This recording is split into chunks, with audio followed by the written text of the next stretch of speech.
The nurse rolled my baby toward the exit in his car seat, and my arms felt empty without him on my chest. I was sore, tired, and proud all at once. Then Darla swept in like she owned the hospital.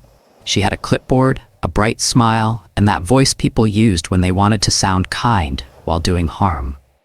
Behind her, Corinne walked in wearing a soft beige sweater and a diaper bag strapped across her body, like she was the mom in a photo shoot. Miles stood near the wall, holding my discharge papers, looking pale. Darla's hand snapped onto the car seat handle. "Perfect," she said. "We'll take him to Corinne's car."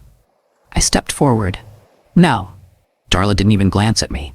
"Sweetheart, you need rest. Corinne is ready." Corinne smiled at my baby like he belonged to her. Miles didn't move, didn't speak. The nurse's eyes narrowed. She looked from my wristband to the car seat tag. "Who is the legal guardian leaving with the baby?" Darla lifted her clipboard. "We have authorization." The nurse held out a hand. "Let me see."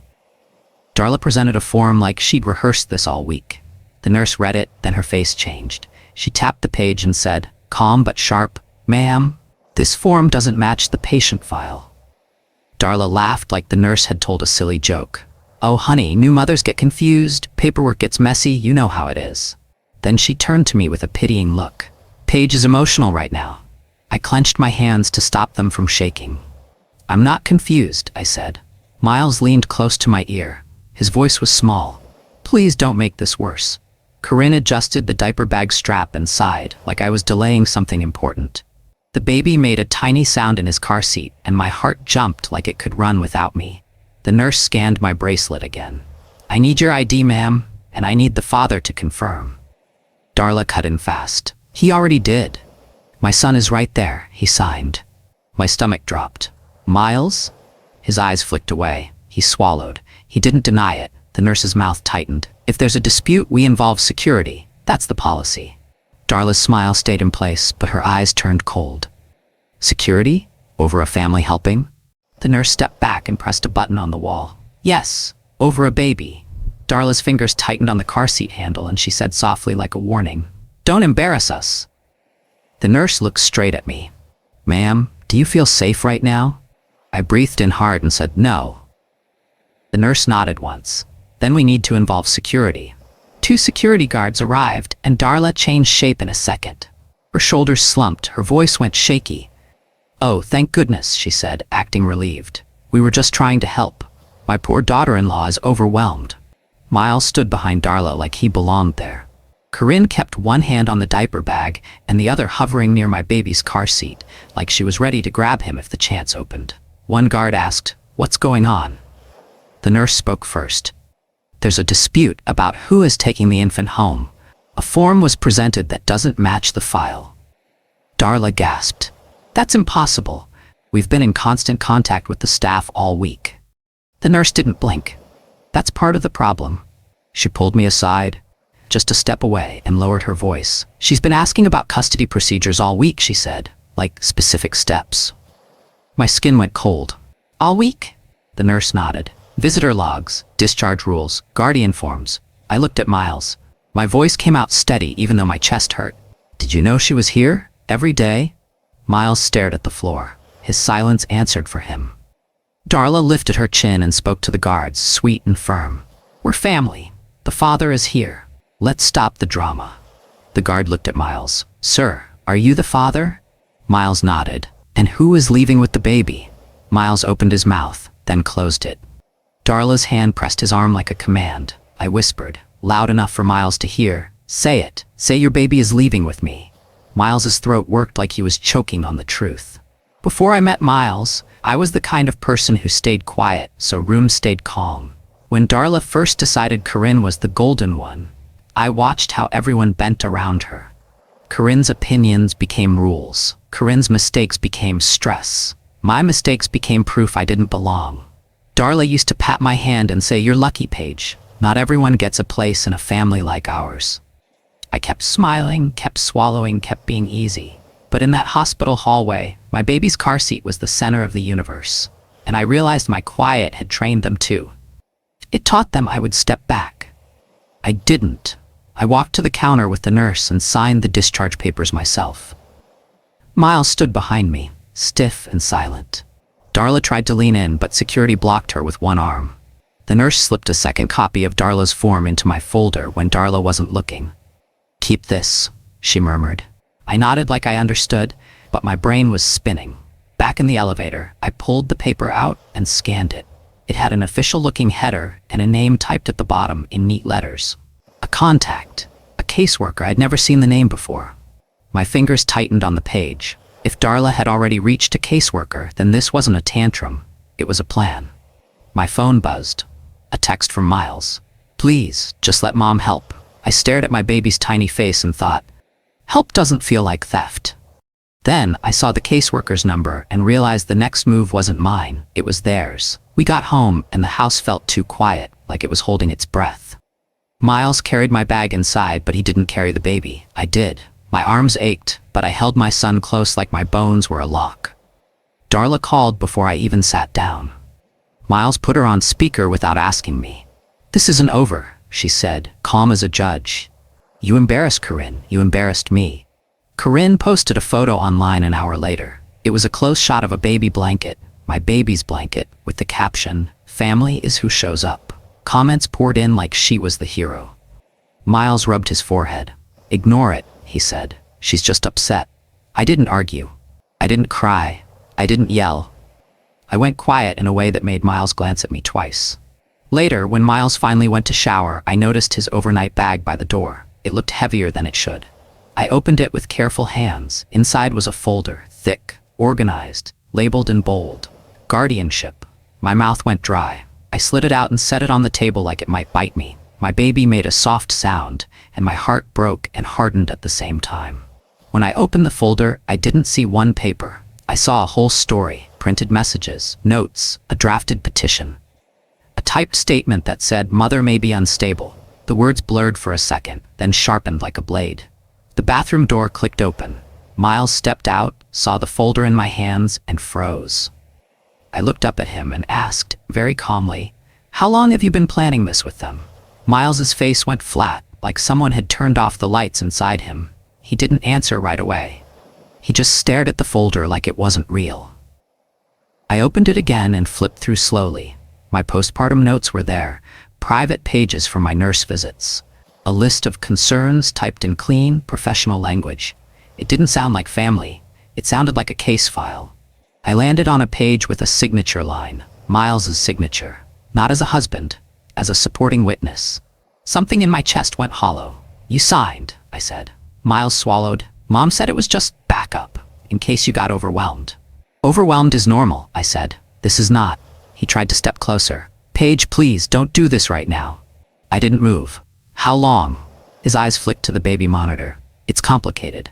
"That means long," I said. Miles's shoulders sagged. "Corinne, she needs." I cut him off. "My baby is not a gift." Miles's phone buzzed on the counter. A message lit up his screen. He grabbed it fast, but not fast enough. I saw the preview. "Mom, if she fights, we file." My hands stayed steady even though my stomach turned. I pointed at the phone. So the hospital wasn't a surprise. It was step one. Miles's voice cracked. They weren't going to take him forever. Just for a while. "Until what?" I asked. "Until I disappeared?" Miles looked away. That was the loudest answer. Corinne arrived the next day carrying a casserole like she was a saint in a movie. Darla followed behind her with shopping bags and a tight smile. Miles opened the door before I could, like he'd been waiting. Corinne held out the dish. "You need real food," she said softly. "You look tired." I took it without thanking her. I didn't want her kindness. I wanted her away from my child. Corinne walked straight to the living room and leaned over the bassinet. "Oh, hi, sweet boy," she whispered. Then she lifted him like it was normal. My body moved before my thoughts. "Give him back." Corinne rocked him slowly, smiling. "You should rest. We can take him for a while. It would be better." Darla sat down like a queen taking her throne. "We're just trying to protect him," she said. "Paige doesn't understand what she needs." Miles stood near the hallway, silent again. Corinne turned her body slightly, shielding the baby from me. That small move told me everything. It wasn't help. It was practice. Then I noticed something by the door. A car seat base. Brand new. Installed in Corinne's car, visible through the window. My throat tightened. "Why do you have that?" Corinne's smile didn't drop. Just in case, she said. Darla lifted her chin. We already arranged everything. I stared at Miles. Everything? I echoed. Miles finally spoke, but it was weak. Mom just likes to plan. Darla's eyes locked on mine. Planning saves families, she said, and you're not the one who gets to decide what family is. Corinne kissed my baby's head. I stepped closer, voice low. Put him down. Now, Corinne's smile thinned. Or what? Before Miles, I worked in compliance. Not the flashy kind, the quiet kind. I checked contracts, tracked dates, flagged missing signatures, and found patterns people tried to hide. I learned how systems protected the powerful, unless you knew where to press. I stopped doing that job when I got pregnant. Darla called it cute that I used to push paperwork. Corinne once laughed and said Paige would audit her own shadow. They thought my quiet meant I was soft. It didn't. Back in my living room, I didn't fight Corinne with my hands. I fought with my voice and the rules. Hand him to me, I said, louder now. I am his mother. Corinne hesitated. Darla's eyes flashed, warning her to hold on.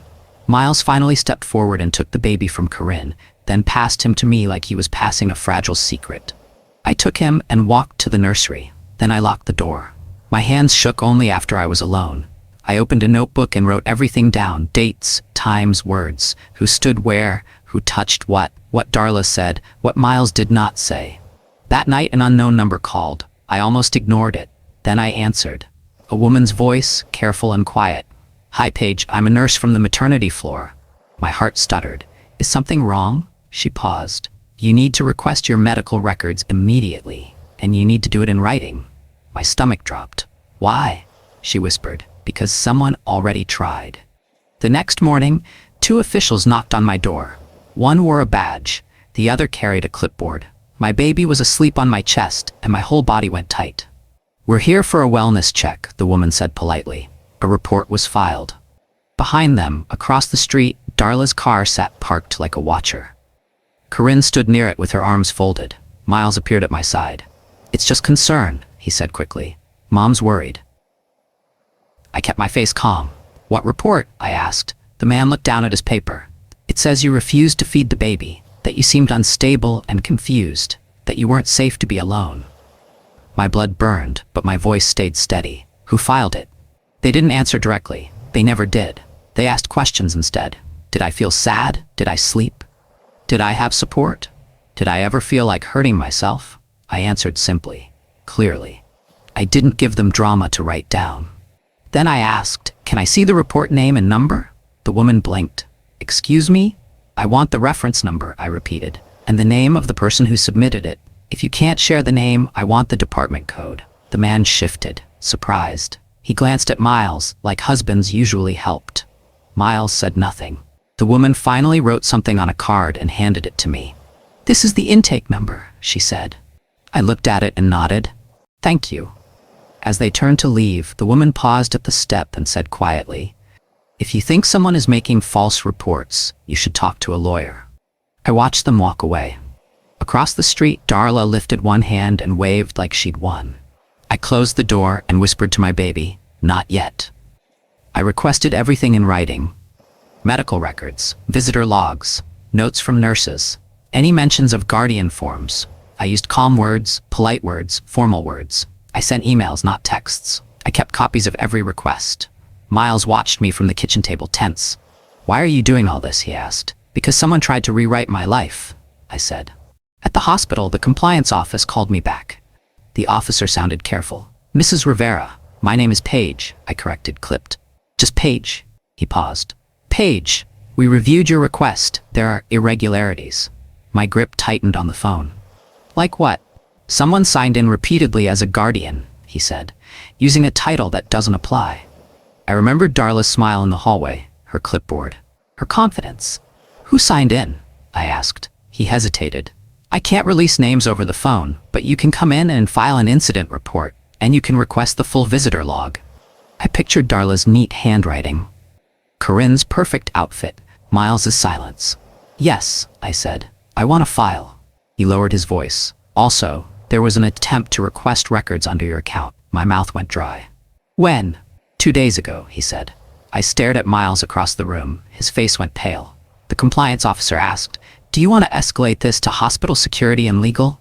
I answered without blinking, "Yes." Then I heard the officer inhale, like he had been waiting for that word.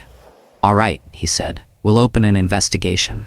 And I realized Darla had no idea what she had just started. Miles finally told the truth like it was a confession he'd been holding in his throat.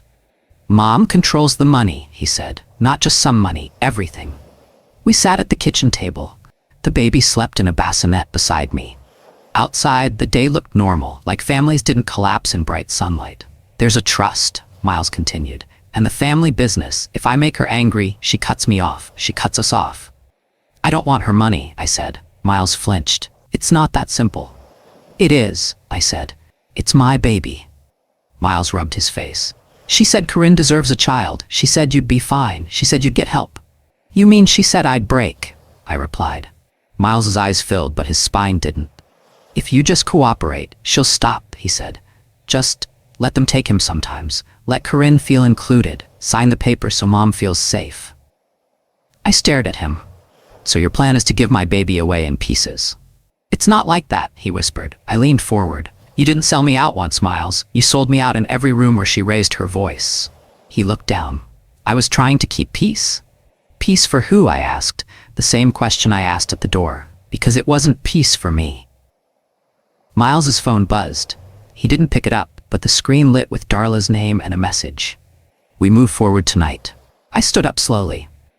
"I'm done hoping you'll protect us," I said. "I'm going to protect us." Miles's voice cracked. "Paige, don't do something you can't take back." I looked at my baby and thought, that's what they tried to do to me. I met a family law attorney 2 days later. I didn't tell Darla. I didn't tell Corinne. I barely told Miles. I just said I was getting advice, and he looked guilty enough to let me leave without questions. The lawyer's office smelled like coffee and paper. Her name was Miss Klein, and she didn't smile when I sat down. She just said, "Show me." I placed my folder on her desk. Everything was labeled. Hospital discharge day, visitor log request, wellness check intake number, photos of Corinne's car seat base, screenshots of Corinne's family post, the guardianship folder. The page with Miles's signature. Miss Klein flipped through it, slow at first, then faster. Then she stopped and looked at me like she finally saw the size of the fire. "They didn't just try to take your baby," she said. "They tried to build a case." My throat tightened. "So I'm not crazy." "No," she said firmly. "You're targeted." She tapped Darla's form copy. "This looks like an attempt at coercion, maybe fraud. And your hospital records request attempt? That's serious." "What do I do?" I asked. Miss Klein leaned back. "You have choices," she said. "You can go nuclear, or you can win clean." I blinked. "What does win clean mean?" "It means you let their actions bury them," she said. "You don't lash out. You document, you file, you force accountability." I pictured Darla's confident wave across the street. I swallowed. "I want to win clean." Miss Klein nodded once. "Then we set a trap they'll walk into willingly." Darla suggested family counseling, like she was offering peace. She called me and said, "Sweet as syrup, we just need a safe space to talk, Paige, for the baby." I almost laughed, but I kept my voice polite. "Sure," I said. "Counseling sounds good." Darla chose the day. Corinne chose the time. Miles sat between them like a boy waiting for permission. What they didn't know was that I chose the counselor. Miss Klein recommended a specialist in family systems and coercion, a woman named Dr. Arden who dealt with control dynamics for a living. I booked the session and confirmed it in writing. In the counselor's office, Darla played the victim first. "I worry about Paige," she said, dabbing invisible tears. "She's fragile. We only want what's best." Corinne nodded sadly like a saint. Miles stared at his hands. Dr. Arden listened, calm, then turned to me. "Paige, what happened at the hospital?" I described it simply. Darla's clipboard. Corinne dressed like a mom, the wrong form. The attempt to roll my baby away. Dr. Arden's eyes sharpened. She looked at Darla. "Why were you presenting paperwork that didn't match the patient file?" Darla smiled. "Just a mix-up." Dr. Arden didn't smile back. "A mix-up doesn't come with a caseworker contact." Darla's mask slipped for half a second. Then she leaned forward and said, bright and bold, "Fine. Then let's discuss the trust." And I realized she had just shown her real weapon. Darla spoke about the trust like she was talking about a family recipe. "Miles has responsibilities," she said, smooth and calm. "Corinne has needs. And the baby, well, he deserves stability. Corinne folded her hands in her lap. It's what's best for him, she murmured. I stared at them, keeping my face blank. Dr. Arden watched like she was tracking a storm. Darla continued, we can set Paige up financially. A clean break, a fresh start. Corinne becomes guardian, everyone wins. My stomach turned. You're offering to buy my baby, I said. Darla's smile didn't fade. Don't be dramatic, we're offering support. Corinne finally looked at me, eyes bright with entitlement. You could still see him, she said softly. We're not monsters. Miles made a small sound like he wanted to speak, but Darla's hand landed on his knee. He stopped. Dr. Arden leaned forward. Why does Corinne want this baby so badly, she asked. Corinne blinked fast. Darla answered for her, quick and sharp. Because she deserves him. The air went still. Dr. Arden's voice stayed calm. Children aren't prizes, she said. Darla's eyes hardened. In our family, she replied, bloodline matters, legacy matters, image matters. I felt my chest tighten, but my voice stayed steady. And I don't matter, I said. Darla's smile returned, cold and neat. Paige, she said, you can be reasonable or you can lose everything. Dr. Arden glanced at me. Do you feel threatened? I met her eyes. Yes, I said. Darla's jaw twitched. After counseling, Corinne followed me to the parking lot like she was keeping me company. Paige, she said softly, I'm trying to help. I didn't stop walking. Help doesn't come with a car seat base and a court folder. Corinne flinched, but she recovered fast. You're tired, you're scared. Darla just wants the baby safe. He is safe, I said, with me. Corinne's voice sharpened. You don't understand what you're up against. That night, an unknown number texted me. Sign the papers, or you'll lose everything. My hand stayed steady as I took a screenshot and forwarded it to Miss Klein. Then I learned the motive I hadn't fully seen yet. Corinne couldn't keep her own life together. Her marriage was cracking. Her husband wanted out. Corinne needed something that made her look whole. A baby, a perfect family picture, a legacy fix. Darla had been telling me extended family stories too, quiet ones, dangerous ones. That I cried too much, that I was unstable, that I didn't bond correctly, that Miles was worried. I found out through a cousin who messaged me gently. Are you okay? Darla said you've been having episodes. I stared at the words until my vision blurred. Then I wiped my eyes and opened my notebook. I wrote down every name, every lie, every time Darla planted a story. Miss Klein called me after midnight. They're building a public narrative, she said, but you're building evidence. I stared at my sleeping baby and whispered, they're not taking him. Miss Klein's voice stayed steady. Good, she said, because their next move will be bigger. Darla's empire wasn't just money. It was reputation. The family business had a clean brand, community events, charity photos, smiling family values posts. Darla sat on boards. Corinne hosted fundraisers. Miles worked in the company like a loyal heir. It looked untouchable from the outside. Miss Klein showed me why it wasn't. Many contracts have morality clauses, she explained. If there's credible misconduct, partners can suspend or terminate. So if people find out what they did, I said, the business suffers. It doesn't just suffer, Miss Klein replied. It collapses fast. Sponsors run, boards panic, investors freeze. I didn't want revenge that felt cruel. I wanted safety. I wanted distance. I wanted my child protected. But Darla didn't understand back off. She understood only control. I met with a hospital legal liaison and filed the incident report. I requested security footage for the discharge hallway. I requested the visitor log with names and titles. I requested a copy of every record request attempt.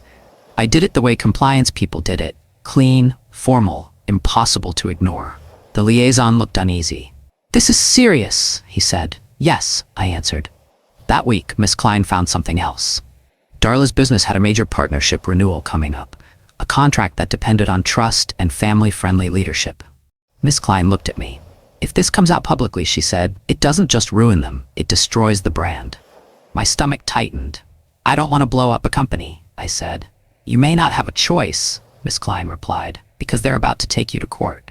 My phone buzzed again, a notification. Hearing scheduled, emergency temporary custody. The courthouse felt colder than it should. I walked in with my baby strapped close, my hair brushed, my face calm. I wore simple clothes, clean and neat. I didn't look like a mess because I refused to be painted as one. Darla sat at the front with her lawyer. Corinne sat behind her, dressed soft and innocent again. Miles sat beside them, shoulders tight, eyes on the floor. Darla's lawyer spoke first, claiming Darla was deeply concerned and that I was unstable. He repeated the lie about feeding. He mentioned episodes. He used my exhaustion like a weapon. Then my lawyer stood. Miss Klein's voice was clear, not loud. "We have evidence," she said, "and we have records." Darla's eyes narrowed like she didn't believe it. The judge asked, "Do you have specific facts?" Miss Klein handed over the hospital visitor log request results. Darla had signed in using a false title, Guardian, multiple times. The judge's eyebrows lifted. "Mrs., why did you sign in as Guardian?" Darla smiled like she was ready. "It was just shorthand," she said. "The staff knew who I was." Miss Klein calmly submitted the discharge incident report and the mismatched form Darla tried to use. The judge's expression tightened. "This form has errors," she said, "and it references a caseworker contact." Darla's smile wavered. Corinne squeezed Darla's arm. Miles stared straight ahead like he was trying not to breathe. Miss Klein leaned toward me and whispered, "Let them talk." The judge turned back to Darla. "Mrs., explain why you presented a form that did not match the patient file." Darla opened her mouth, and in that moment I knew she was about to trap herself. Corinne took the stand first. She cried neatly. She called me overwhelmed. She said she offered help. She painted herself as a loving aunt who just wanted the baby safe. Darla spoke next. She didn't cry. She spoke like a ruler. "I built this family," she said. "I know what's best." Then Miles was called. He shifted in his seat like he wanted to disappear. He said he loved his baby. He said he loved me. He said his mother meant well. He didn't say the word wrong. Miss Klein didn't attack him. She didn't need to. She let the paper do it. She submitted the hospital visitor logs, the record request attempt notice, the discharge day incident report, and the suspicious form. She submitted screenshots of the wellness check intake number and asked the court to note the timing. The judge leaned forward. "Mrs., she said to Darla, "why were you presenting yourself as Guardian at the hospital?" Darla lifted her chin. "Because Paige was not thinking clearly," she said. "Because I had permission." The judge's gaze snapped to Miles. "Did you give her permission to take the baby from the hospital?" Miles's mouth opened. Darla jumped in fast. "He agreed we should help," she said. Miss Klein raised a hand. "Your Honor, I have a written statement from the nurse who asked, 'Who is the legal guardian leaving with the baby?' and notes that Mrs. attempted to wheel the baby away to another vehicle." The courtroom went quiet. The judge looked at Darla's form again. "This paperwork contradicts your claim," she said. Darla's voice rose. "It was a mix-up." The judge's eyes sharpened. "A mix-up doesn't happen 4 times." Darla froze, and I felt the first crack in her empire. Miss Klein stood slowly. "Your Honor," she said, "we have one more piece of evidence." Darla's lawyer shifted, alarm flashing across his face. Corinne's hands twisted together. Miles stared at the table like he wished it would swallow him. Miss Klein held up her phone. "In our state, one-party recording is legal," she said calmly. "My client obtained a recording during a direct conversation in her own home." Darla's eyes blazed. "That's illegal," she snapped. The judge's voice stayed firm. "I'll decide that. Proceed." Miss Klein pressed play. Darla's voice filled the courtroom, crisp and cold. "The mother doesn't matter. Only the bloodline does." You could hear the room stop breathing. Corinne made a small choking sound. Darla's face went stiff, like she'd been slapped. The judge's expression changed completely. "Mrs., she said, slow and sharp, "did you say that?" Darla's lips parted, but no sound came out. Miss Klein added, "There is more, Your Honor. The recording continues with coercion related to guardianship." Darla's lawyer jumped up. "Objection." The judge raised a hand. "Sit down," she ordered. Then she turned back to Darla. "This court takes fraudulent filings and coercion seriously. I am ordering an investigation into the paperwork presented at the hospital and the reports made to agencies." Darla's eyes swung to me, full of pure hate. I didn't flinch, because for the first time she wasn't holding the room. The judge was, and Darla had just lost control in public. Miles broke that night in our kitchen. Not the quiet, controlled kind of breaking, the messy kind. He slid down the cabinet and put his head in his hands like a child. "Please," he said. "Paige, don't destroy them." I held my baby and watched my husband fall apart, and I felt something sad and hard inside me at the same time. You should have protected us, I said quietly. Miles's voice cracked. Mom will lose everything. Corinne will lose everything. The business. The business tried to steal my child, I said. Miles wiped his face. You don't understand. Mom's done things before. My heartbeat slowed. Done what? He hesitated. Then he spoke like he was stepping off a cliff. She forged things, he admitted. Not always signatures, but facts, stories, reports. She's always cleaned it up later. My grip tightened. And the trust? I asked. You said it wasn't simple. Miles looked sick. It's not clean, he whispered. I stared at him. What do you mean, not clean? He swallowed hard. There are accounts that don't match, donations that don't go where they're supposed to, contracts that get signed under pressure. I thought of Darla's boards, her charity photos, her family values speeches. Why didn't you tell me? I asked. Miles laughed once, bitter. Because I was scared. Because she owns everyone. Because she always wins. I leaned forward. My voice was calm, but it landed heavy. Not anymore. Miles looked up, eyes wet. Paige, what are you going to do? I stared at my sleeping baby and said, I'm going to tell the truth in the right places. Miles whispered, that's going to end the empire. I nodded once. Good. Once I knew where the cracks were, I stopped guessing and started confirming. Miss Klein filed proper requests, not rumors, not threats, formal notices, court-supported inquiries, and when those went out, people started answering. A board member from Darla's foundation called Miss Klein privately. We heard there may be an investigation, he said. We need to know what's happening. A business partner emailed the company's legal department asking about risk exposure. Another requested a review of the morality clause. Things moved fast when money got nervous. Meanwhile, the hospital investigation found what I already felt in my bones. Darla had misrepresented herself. The Guardian sign-ins were real. The record request attempt was real. The discharge form had errors that didn't come from staff. Then there was the family lawyer who emailed me before. Miss Klein discovered he had been doing Darla's dirty work for years, drafting intimidation documents, helping craft narratives, pushing people into silence. Miss Klein looked at me across her desk. Your case isn't just custody, she said. It's harassment, coercion, potential fraud. I swallowed. If I report everything, I asked, will it look like revenge? It will look like consequences, she replied. There's a difference. I thought of Darla's wave across the street, Corinne's baby blanket post, Miles's signature on that page. My voice came out steady. What happens if I do nothing? Miss Klein didn't hesitate. They try again, she said, and next time they'll be smarter. I nodded slowly. Then I won't give them a next time. Miss Klein's eyes were calm. If you want, she said, we can report all of it. I took a deep breath, and I said, yes. Miss Klein advised one final step before the full reports went out. We give Darla one clean exit, she said. A written agreement, no contact, no interference, admission of wrongdoing. If she signs, you get peace without chaos. I didn't believe Darla would sign, but I agreed to offer it because I wanted to be able to say I tried. We met in a private conference room. Darla arrived dressed perfect. Corinne arrived behind her, eyes sharp. Miles arrived last, looking like a man walking into his own funeral. Miss Klein placed the agreement on the table. Darla didn't even read it. You think you can threaten me? She asked, smiling. This isn't a threat, Miss Klein said. It's a boundary. Darla laughed softly. Paige is nothing, she said. A quiet little wife, a temporary face. Corinne leaned in. Just sign, she whispered to me. Be practical. I stared at Darla. If you back off permanently, I said, you keep your life. If you don't, you lose control. Darla's eyes glittered. You're nothing, she repeated. Then she leaned forward and said the line that sealed her fate. I'll take that baby anyway. The room went still. Miss Klein's hand moved to her phone under the table. I didn't raise my voice. I didn't cry. I simply opened my email draft, already addressed to the right offices, the right boards, the right partners, and attached the files. Then I looked Darla in the eye and pressed send. Her smile stayed for 1 second.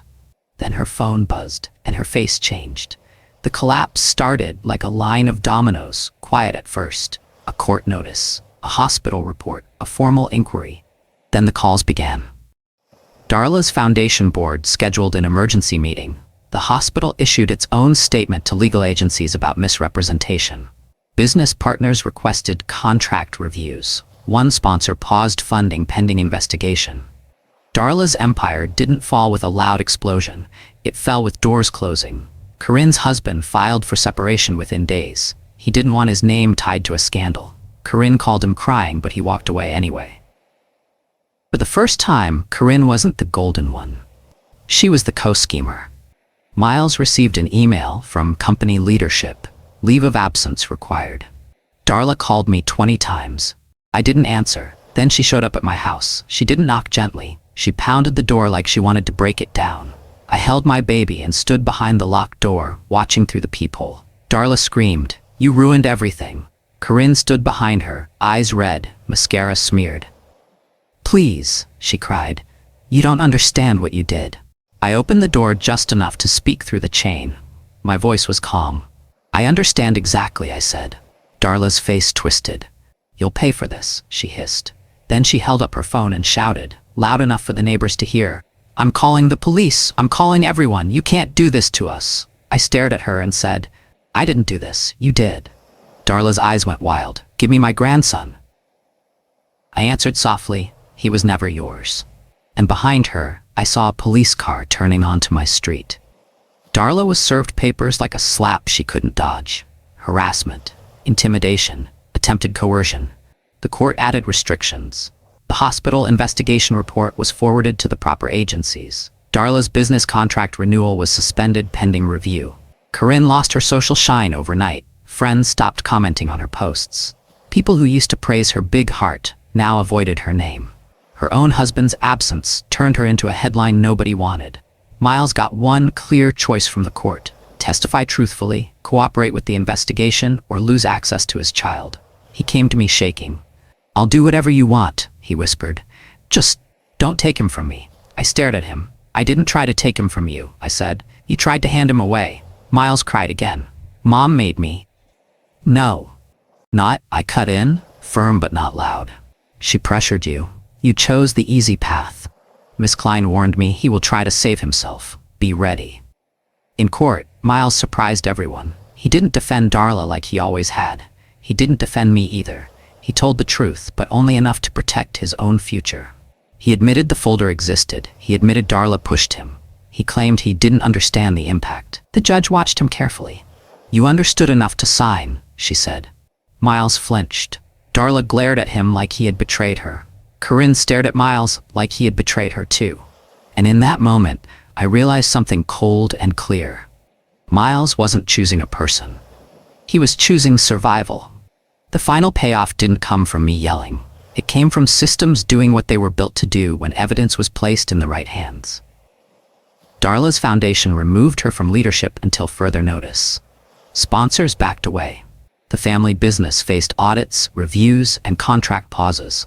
People who once smiled for photos with Darla suddenly claimed they barely knew her. Corinne tried to rebrand herself as a victim. It didn't work. The court record existed. The hospital report existed. The recording existed. Her golden glow turned into a stain. Miles faced the consequences of his silence. He was ordered into parenting classes, therapy, and strict boundaries. He didn't lose our child completely, but he lost the comfort of pretending nothing happened. And me?